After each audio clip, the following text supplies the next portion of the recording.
I'm Hala Garani, sitting in for Christiane. Bill Gates begins 2014 with two almost contradictory accomplishments. He is both the richest and the most admired person in the world, the two at the same time. Now, it's an impressive twofer, of course, and certainly much of the credit must go to the Bill and Melinda Gates Foundation, his $40 billion philanthropic organization.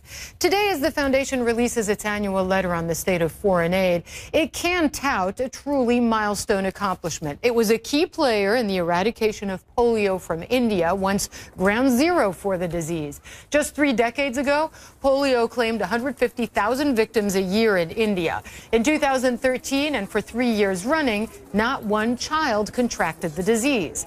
Now Gates is gunning to eradicate polio from the world altogether. And while there has been extraordinary progress, that's undeniable, there have also been extraordinary obstacles. Just today, 3 polio workers were killed by extremists in Karachi, Pakistan, one of the few countries where polio is still endemic. Christiane talked to Gates yesterday, just before she left on assignment to Moscow, and he left for the World Economic Summit in Davos, Switzerland. Bill Gates, welcome to the program. Thank you for joining me. Thank you. You have come out and put your money where your mouth is again. You've written an amazing letter talking about the good news. And let's start with the good news. You say, by almost any measure, the world is better than it has ever been. Wow, we wouldn't think that just to look at what's going on in the world. Tell me in a few sentences why you say that. Well, I agree that if you just look at news headlines, it's easy to know about the bad things going on because the good things are kind of quiet. For example, poor countries getting richer. When I was born, most of the world was poor, and the rich countries were the exception. Now, most people live in countries that are middle income, and in the next 20 years, if we're generous, if we do the right things, there will be very, very few poor countries left.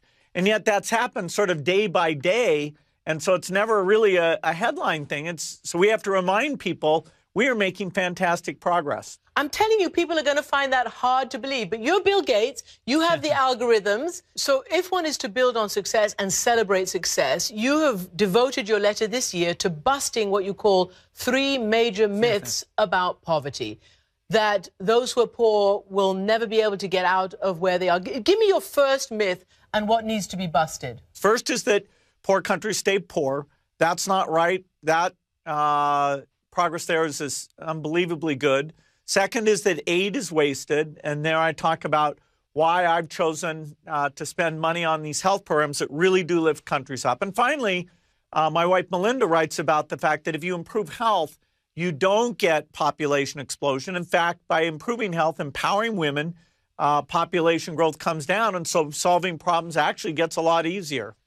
Very interesting, because I've covered, obviously, a lot of the aid part of this picture. And so many people say exactly what you do, that either we're giving too much foreign aid or it's a complete waste of money. It's just, you know, good money after bad. But you have said that it's actually, I think you said, that it is actually a bargain considering what you get from it. Yeah, in terms of all the money that the U.S. government or other governments spend, well-spent aid money is saving lives for a few $1,000s per life saved. And it's actually, as a percentage of the budget, much smaller than people think. In the case of the U.S., less than 1%. Even the most generous country in the world, Norway, it's less than 3%. So it's modest, but now that we're smarter about it, we're measuring it, it really improves human welfare more than most government programs. On that note about health, your foundation obviously deals a lot with trying to eradicate some of the biggest and worst diseases, and polio is one of them, and there's just been this massive success in India. Melinda writes that actually eradicating polio in India was one of the most difficult things that could have been imagined. Tell me about that and how it happened. Well, India has over 20% of the kids born in the world, over 20 million, and they move around a lot. And so it was going to be the hardest country. For a long time, it was where the most cases were. But in fact, it's now 3 years since they've had a case. That required unbelievable dedication by teams to go out to every house, convince parents that the vaccine was okay, find people, even people moving around, and so it's a triumph. We now have 3 countries that we've never gotten rid of polio. We do have a couple of outbreaks. So in 2013, it returned to Syria, who hadn't seen a case since 1999.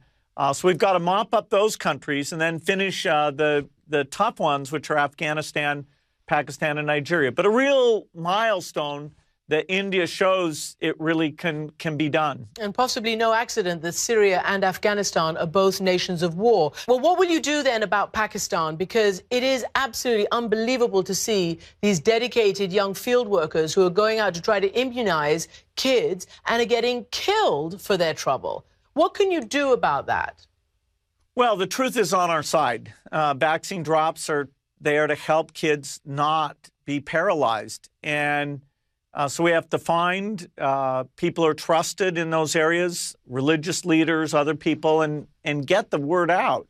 It is tragic that it's been viewed as a plot, been viewed as some negative thing. We face those kind of bad rumors in many countries. It's particularly tough in Pakistan and Nigeria. But we do have the religious leaders, the political leaders coming together saying this has got to get solved. Pakistan does not want to be the last. Can I move on? Because, you know, it's kind of connected. Part of the empowerment of the world is also in the digital world. And the more people who have access to, you know, the jobs and in innovation and tech, the better. What do you think about what President Obama has just announced in terms of curbs on national surveillance? And it does, in fact, affect your company and all the other big tech companies as well. Well, it's an important issue. You know, at the end of the day, you've got 2 goals: protect privacy and to stop war. And in particular, the biggest threat going forward is terrorism. You know, if somebody can get a lot of knowledge about nuclear weapons, biological weapons, and so the ability to see that early, track that down, literally could save billions of lives. So striking the right balance. You know, there's a healthy debate taking place. How do you achieve both goals? Bill Gates, thank you very much indeed for joining me. Thank you.